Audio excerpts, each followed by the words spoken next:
অনেক দিন ধরে জামাইরে বলতেছিলাম যে কোথাও ঘুরতে নিয়ে চলুন, অনেক মাস ঘর থেকে বাইরে হওয়া হয় নাই, কেউ নাইও যে কারোর সাথে কথা বলবো, মোবাইলে কতক্ষণ কথা বলা যায়। ওর জন্য হাজব্যান্ডকে অনেক রিকোয়েস্ট করার পর আমাকে এক জায়গায় নিয়ে গেছে, মানে আমি পুরোটাই হতাশ।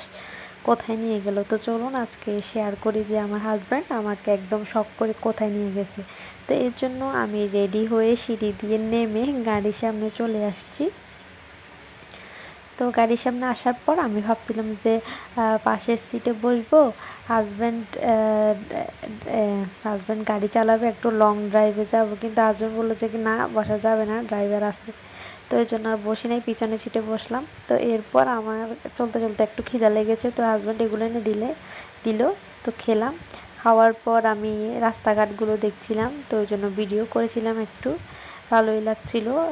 এই রাস্তাঘাটগুলো তো যা আপনারা ভালোই দেখছেন, এতটাও খারাপ না, কিন্তু এমন এমন রাস্তা আছে না, ওগুলো একদম বাংলাদেশ থেকেও জঘন্য, বাংলাদেশ থেকেও অতিরিক্ত খারাপ। মানে কী বলবো, এত খারাপ, ইচ্ছা করে যে মানে যখন রাস্তাগুলো দেখি না তখন মনে হয় যে কি না, আমাদের বাংলাদেশ অন্তত একটু হলেও ভালো আছে, এদেশ থেকে তো ভালো আছে। মানে এদেশে আসার পর আমার হতাশা এত কাজ করতেছে।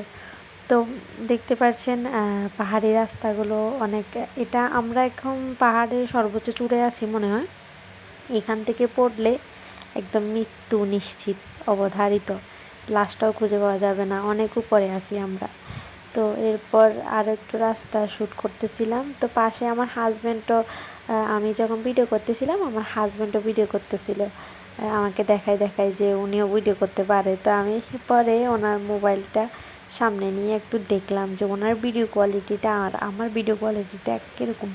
তো ওনার মোবাইলের ভিডিওটা কিন্তু অনেক স্পষ্ট, একদম ডিএসএলআরের মতো। আমার তখন আফসোস হয়েছিল, অনেক আফসোস হয়েছিল যে কী রে, কী মোবাইল দিয়েছেন, একটা ভালো মোবাইল দিবেন না? যদিও আমার ভালোই লাগে, আমার মোবাইলের ভিডিও কোয়ালিটিটা আমার ভালোই লাগে। তো হাজব্যান্ডকে তখন একটু দুষ্টামি করে বলছিলাম যে কি আপনার মোবাইলটা আমারে দিয়ে দেন। হাজব্যান্ড বলছে যে না, দেওয়া যাবে না, আমার লাগবে।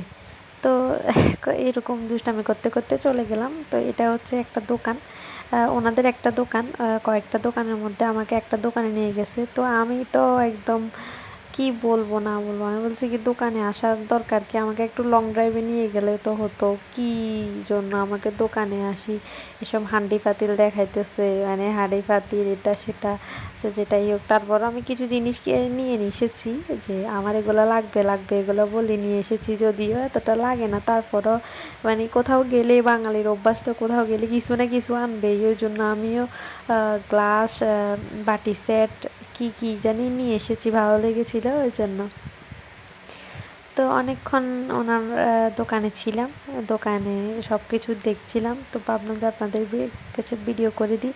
আর এই ফুলের টপটা আমার কিন্তু আমার কাছে খুব ভালো লেগেছিলো, সুইচ দিলে লাইটের মতো জ্বলে, ভালো লেগেছিলো। আর এগুলো হচ্ছে অনেকগুলো পাতিল সেট, যদিও আমার কাছে ভালো লেগেছে, তবে এগুলো এতটা ভালো না, মজবুত না।